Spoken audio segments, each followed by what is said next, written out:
Celtic Myths and Legends by T.W. Rolleston, The Religion of the Ancient Celts, and in Egypt.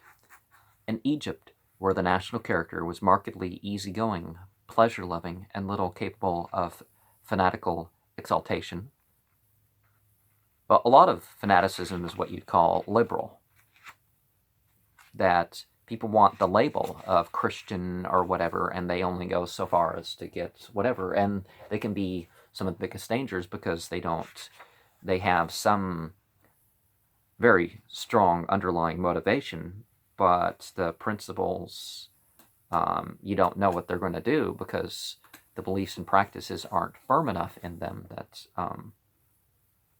So I don't like using the word fanatical as hate speech. Oh, they're really into it. It's like, yeah, that doesn't mean they're fanatical. That doesn't mean they're mistaking the temple or the idol or the individual as the god. But anyways, we find no record of such cruel rites in the monumental inscriptions and paintings, copious as is the information in which they give us on all features of the national life and religion. There never was only one cult or one interpretation in Egypt. Any reasonable study in Egyptology will show that one. A representation of human sacrifice has, however, lately been discovered in a temple of the sun in ancient Egypt, in the ancient Ethiopian capital, Meroe. Manetho, indeed the Egyptian historian, who wrote in the 3rd century BCE, tells us that human sacrifices were abolished by Amasis I, so late as the beginning of the 18th dynasty, about 1600 BCE.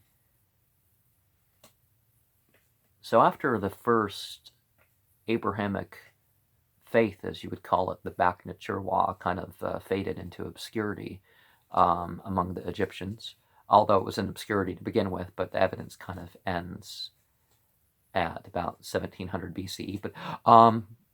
But the complete silence of the other records shows us that even if we are to believe Manetho, the practice must, in historic times, have been very rare and must have been looked on with repugnance. Now, I don't believe in sacrifice for for its sake, unnecessary difficulty, if that's what it means, or that the blood and the flesh are it. But when the blood and the flesh are part of action, why not dedicate it spiritually?